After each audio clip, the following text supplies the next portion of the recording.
Welcome to today's evening news wrap up. Before we dive into the stories making headlines, go ahead and hit that like button. Share this out so we can get this information out there. Subscribe if you're not already a subscriber, and hit that alarm bell so you know when I'm putting out new stuff. Also, check out my link tree in the description. It has a link to my Patreon. That's where I talk about things that I can't talk about here. There's also a link to my Instagram and my X account, so follow me there as well. All right, so let's get into this news. First up, doctors are challenging the California board's stance on COVID 19 views, taking their case all the way to the Supreme Court. In a significant health update, the FDA has banned a cancer linked red dye um, from U.S. foods, a move influenced by RFK Jr.'s advocacy. Meanwhile, a lifelong Democrat shares why they voted for Trump, highlighting a shift in political allegiances. President elect Donald Trump has announced plans to halt green energy initiatives, particularly targeting wind farms, which he describes as economic and environmental disasters. He has criticized windmills for their high costs, reliance on government subsidies, and negative impacts on wildlife and the environment. Trump has vowed not to allow any new windmills to be built during his administration and to dismantle existing ones. In international news, Yemen's Houthis have targeted a U.S. carrier in the Red Sea just as a Gaza truce deal was announced. Closer to home, professors are warning that Trump's policies could exacerbate wildfires. I believe this is all political, really. The political landscape continues to shift as Florida vice mayor switches to um, Republican Party, citing the Trump effect. Um, a top Qatari official credited Donald Trump and his envoy Steve Witkoff for successfully pushing a long-stalled ceasefire and hostage release deal between Hamas and Israel.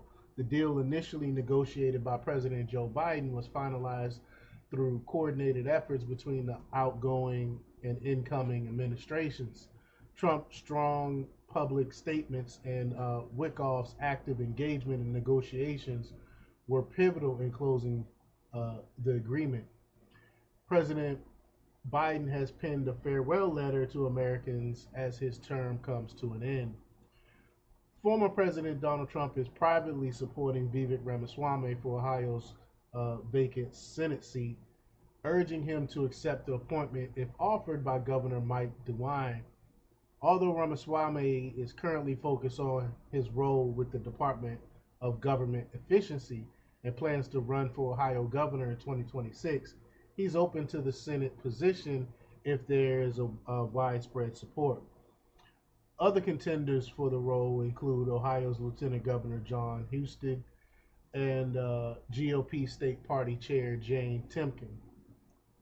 Despite GDP growth, small business earnings in the U.S. have sharply declined, with average monthly earnings dropping by almost $68,000 in 2024 compared to 2023. This decline is attributed to inflation and high costs for goods, rent, insurance, and labor. The incoming Trump administration has promised to reduce regulations and taxes on small businesses to help them recover. In the 2024 election, there was a significant shift to the right as many counties rejected the Biden administration's policies and supported Donald Trump.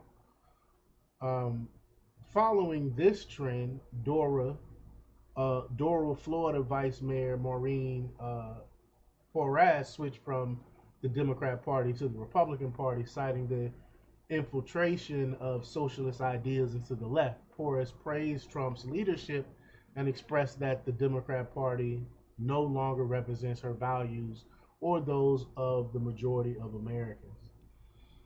President elect Donald Trump celebrated the ceasefire agreement between Israel and Hamas, attributing it to his recent election victory and promising more achievements once he assumes office. Meanwhile, President Joe Biden also claimed the credit for the agreement, highlighting the intensive diplomacy efforts by the United States, Egypt, and Qatar.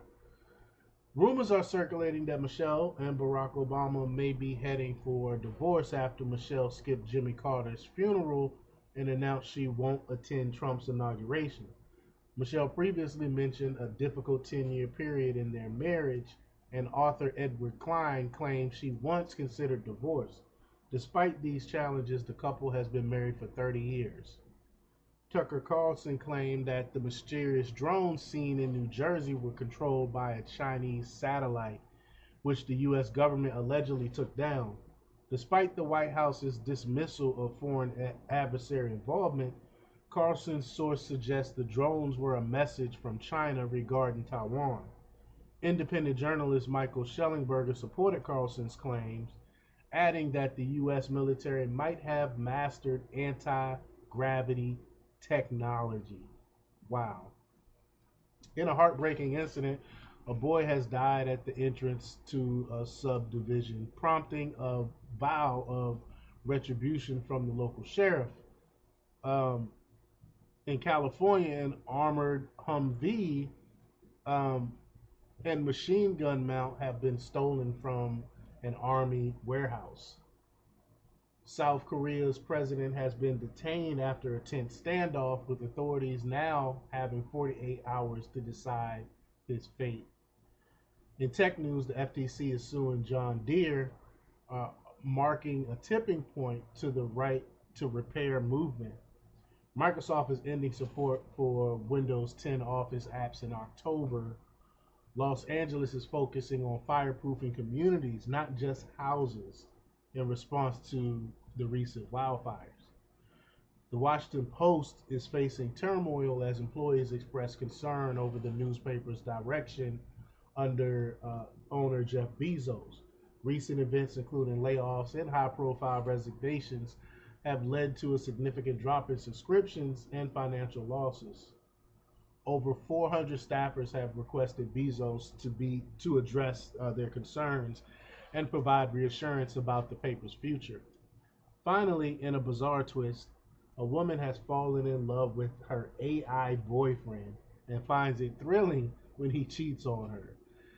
And in a tragic story, a 2-year-old boy has drowned after being repeatedly hurled into a swimming pool by his stepfather. It's ridiculous.